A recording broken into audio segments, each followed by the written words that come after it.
As collections vão transformar os arrays do seu projeto em objetos muito mais robustos e fáceis de entender.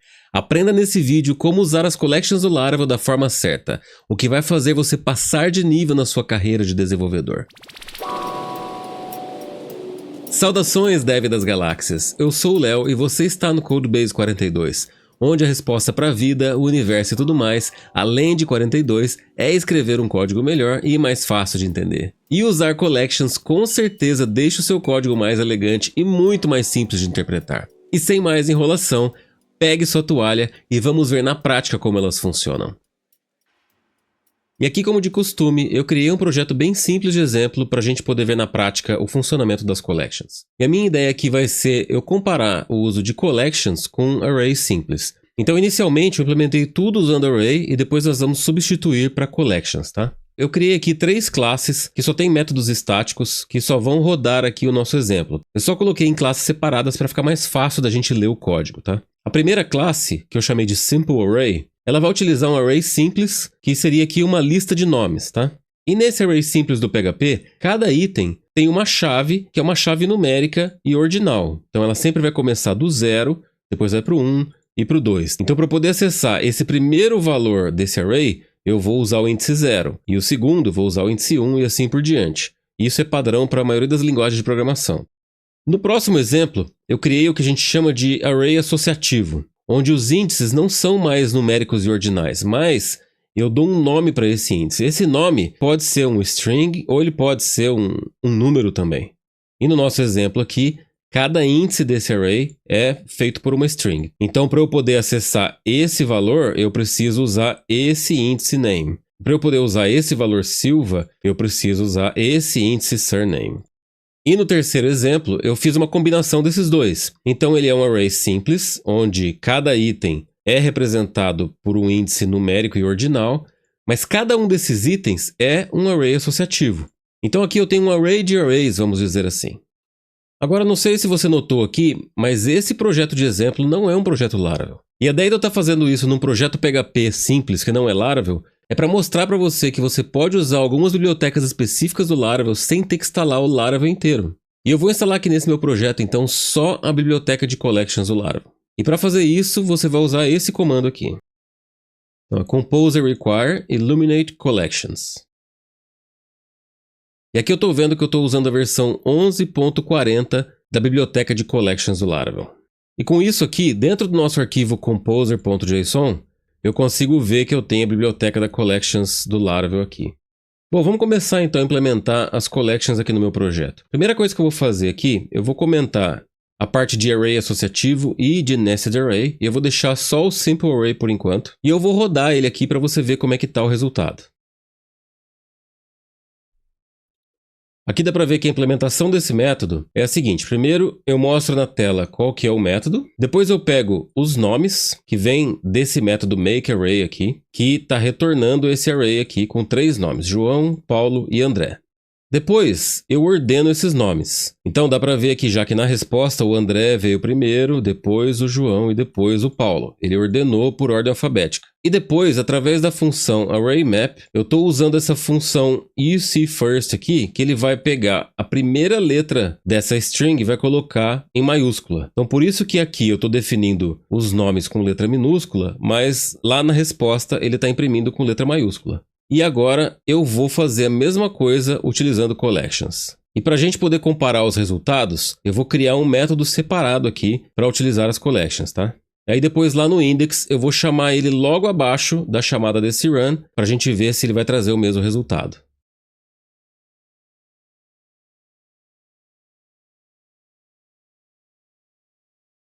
Bom, primeiro eu só dupliquei o método aqui com a mesma implementação e vamos começar a alterar ele usando collections agora.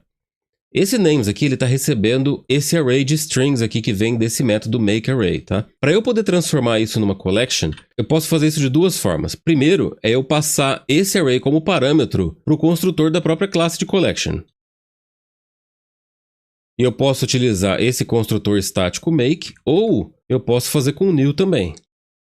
E usando com new ou make, dá na mesma, tá? E a outra forma de você transformar esse array numa collection é através dessa função helper aqui, collect. que é uma função também que já vem no pacote collections do Laravel, tá? Aqui agora já deu para ver que a função sort está com um warning aqui dizendo que names não é mais aceitável. Por quê? Porque o names agora aqui não é mais um array, ele é um objeto do tipo collection, tá? Então, para fazer a ordenação agora, eu preciso usar o método da collection para ordenação, que é o método sort. Mas agora, se eu der uma olhada aqui na implementação do método sort, dá para ver que depois dele fazer a ordenação aqui, ele retorna uma nova instância dessa collection. Então, se eu só implementar dessa forma aqui, ele não vai alterar o objeto names aqui, mas ele vai criar um novo objeto. Então, eu preciso passar isso para uma variável, certo? Eu vou passar para o próprio names. Porque a ideia aqui é ordenar esse names, eu não preciso me lembrar da ordem original. E o próximo passo aqui, então, é fazer um map para a gente poder deixar a primeira letra maiúscula. E a mesma coisa, vamos usar um método aqui para poder mapear esses itens. E a mesma coisa, eu atribuí o valor aqui porque a implementação do método map também retorna um novo objeto. Será que isso aqui já funciona? Vamos testar lá. E aqui eu consigo ver, então, que a implementação do run retornou André, João e Paulo com a primeira letra maiúscula e do run collection exatamente a mesma coisa, André, João e Paulo com a primeira letra maiúscula. Agora, eu tenho uma vantagem aqui desses métodos retornarem uma instância de collection. Isso permite com que eu implemente isso de forma fluente. Inclusive, se você quiser saber como criar classes que você utiliza de forma fluente, dá uma olhada nesse vídeo que eu vou deixar aqui no card, que eu explico como criar classes usando o Fluent Interface. Então eu vou alterar aqui para a gente ver como isso aqui ficaria de forma fluente.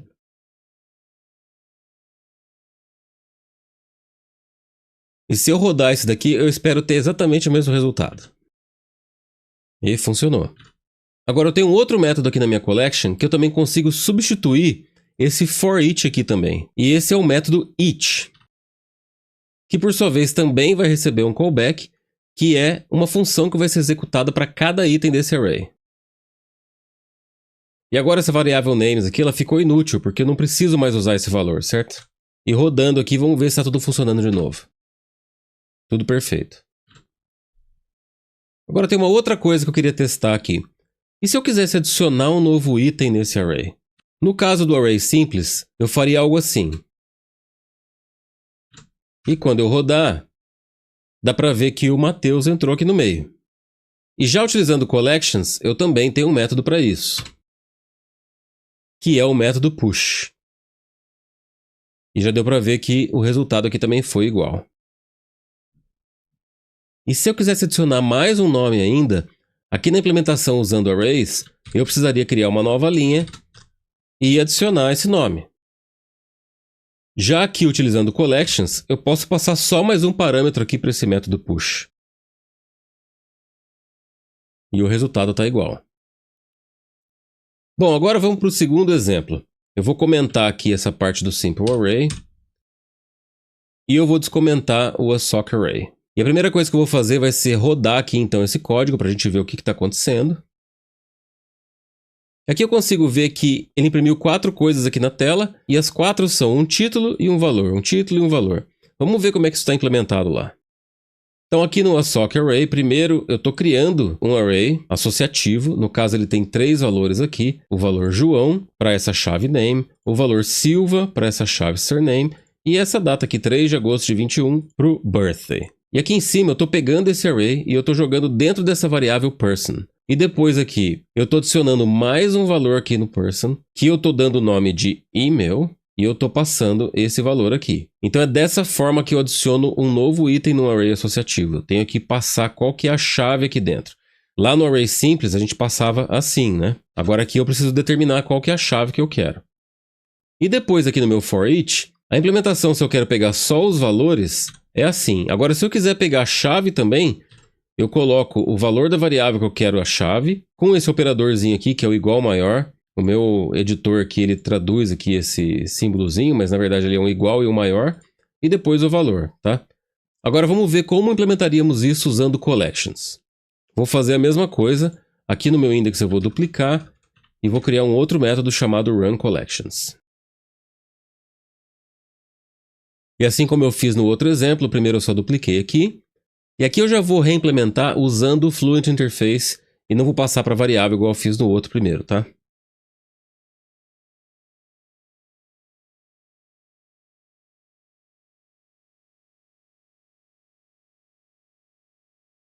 Aqui então eu usei um método que eu não usei no primeiro exemplo, que é o método put.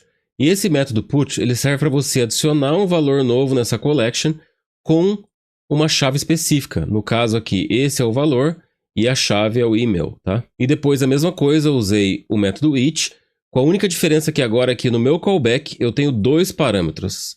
O primeiro parâmetro é o valor e o segundo é a chave. Diferente aqui do for each normal, que a chave vem primeiro, tá? E vamos ver aqui se o resultado está igual. E funcionou perfeitamente. Agora vamos dar uma olhada no terceiro exemplo, que é o nosso exemplo com arrays aninhados. E como eu fiz nos outros, eu vou rodar para ver o que está retornando aqui. E nesse exemplo, eu consigo ver aqui 4 pessoas. Então eu tenho esse André Braga e uma data, André Oliveira, uma data, tal, tal, tal. E depois eu tenho que a pessoa mais velha é o André Braga com essa data, tá? Vamos ver como está a implementação disso. Então aqui eu tenho esse método makeArray, que ele vai retornar um array de arrays, né?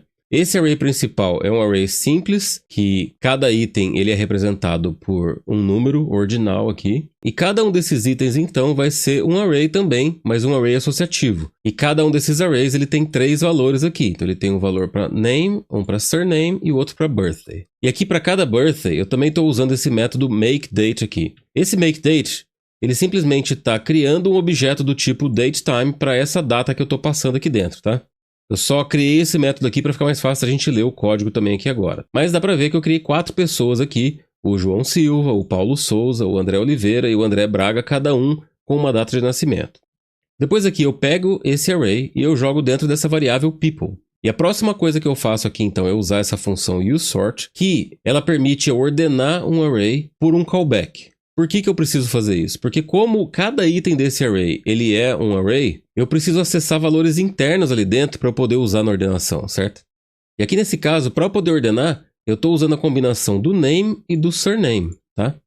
Eu não sei se você está familiarizado com esse operador aqui. Esse operador aqui é um sinal de menor, um igual e um sinal de maior. O nome dele é Spaceship, tá? Eu não vou me atentar aos detalhes desse operador. Se você quiser saber mais sobre operadores também, comenta para mim aqui que a gente pode fazer um vídeo sobre isso.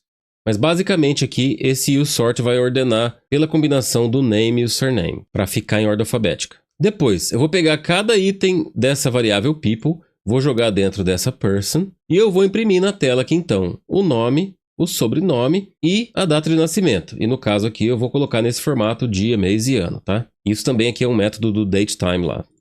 E depois eu quero calcular quem que é a pessoa mais velha ali. Eu poderia implementar isso manualmente, criando uma variável para armazenar a pessoa mais velha, depois eu varro com for each e comparo um por um, e aí depois eu altero o valor da pessoa mais velha. Mas no caso aqui eu posso também utilizar essa função arrayReduce. Então esse arrayReduce, ele recebe 2 parâmetros. Primeiro, o array inteiro e depois um callback. Esse callback ele tem sempre 2 parâmetros. O primeiro é a variável que eu vou carregar de uma interação para outra. E a segunda é o item específico. E esse callback ele tem que retornar um valor que ele vai ser usado aqui no carry do próximo item e assim por diante, tá? Então primeiro eu verifico aqui se esse carry é nulo, porque na primeira iteração ele vai ser nulo, certo? Então se ele for nulo ou se o birthday dessa pessoa atual for menor do que o birthday da pessoa que eu estou carregando, então eu retorno a pessoa atual. Se não, eu retorno de novo a pessoa que eu estou carregando, tá? E depois desse reduce, ele vai retornar o valor do carry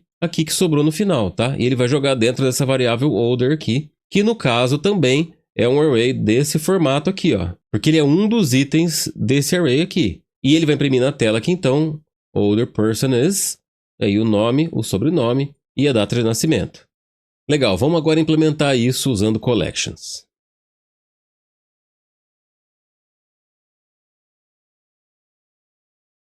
E aqui eu vou implementar isso por partes para a gente poder ver isso funcionando. Então eu vou comentar essa parte do mais velho primeiro. E esse primeiro trecho aqui eu vou implementar já usando a forma fluente, tá?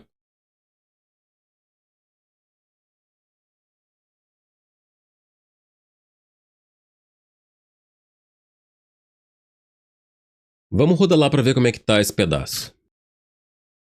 E dá para ver que esse primeiro trecho está igual aqui à resposta do segundo item. E para poder calcular aqui então quem que é a pessoa mais velha, eu vou implementar o método reduce da collection.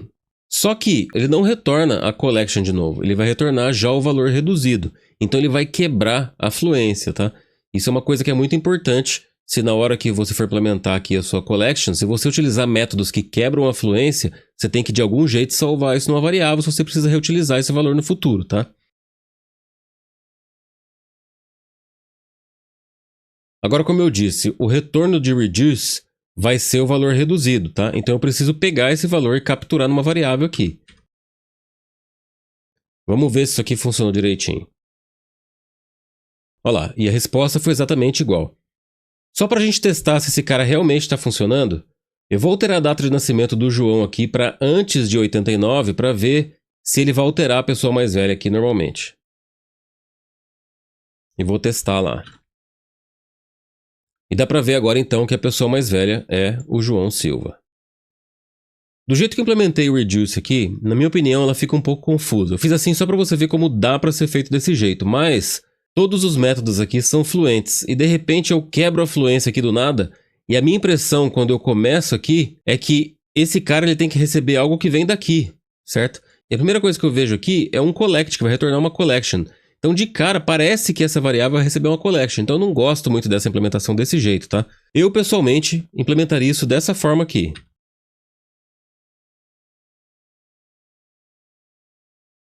Tá, e a razão disso é que agora ficou bem claro para mim que esse people é uma collection, mas aqui o older ele é um reduce desse people. E com isso eu também não perco acesso à minha coleção people, para o caso de eu querer utilizar ela depois. E essa aqui é a documentação das collections do Laravel, tá lá na página oficial do Laravel, tá? Eu vou deixar o link aqui na descrição. Se a gente for aqui nessa área de Available Methods, dá para ver que tem uma lista enorme de métodos aqui que estão disponíveis nas collections, tá? Aqui no meio você vai achar esses que a gente usou lá. Você vai achar o map, vai achar o sort, o reduce, vai achar o each. Mas tem muito mais, tem muita coisa aqui, tá? Eu aconselho que se você quiser se aprofundar mais nisso daqui, dá uma olhada na documentação, que a documentação é bem completa, tá? E além disso, rolando um pouco aqui para cima, se você estiver usando as collections num projeto Laravel mesmo, você consegue inclusive estender a classe collection através dessa sintaxe. Com isso você consegue criar os seus próprios métodos dentro da collection. É uma coisa surreal. E uma outra coisa interessante que a gente vê aqui dentro dessa documentação é que no Laravel, os resultados de queries Eloquent é o ORM do Laravel para trabalhar com banco de dados. Então, os resultados de queries Eloquent sempre retornam collections, tá? E se eu clicar aqui nesse Eloquent, eu consigo ver os outros métodos disponíveis nas collections de Eloquent. Então, além de todos os outros métodos que nós vimos naquela outra página, nós temos esses aqui também para as collections de Eloquent. E me fala aí, tem alguma coisa que você viu na documentação, que você ficou em dúvida e queria ver um vídeo mais explicativo sobre o assunto? Deixa aí para mim nos comentários que a gente pode fazer um vídeo sobre isso. Deu para ver aqui nesse vídeo que com collections, os arrays ficam como se estivessem em esteroides, não é mesmo? Muitas possibilidades se abrem. E além do que vimos aqui hoje nos exemplos e até nos comentários na documentação, nós também podemos criar nossas próprias classes de collection, estendendo da collection do Laravel, com nossos métodos específicos e reutilizar em qualquer parte do nosso projeto. Tem muita coisa que a gente poderia falar só sobre collections. E deixa um like aqui no vídeo se você gostou do conteúdo, compartilha também esse vídeo com seus amigos que precisam saber essas informações e não se esqueça de se inscrever no canal para ver mais conteúdos de PHP e Laravel. Eu vou ficando por aqui e não entre em pânico.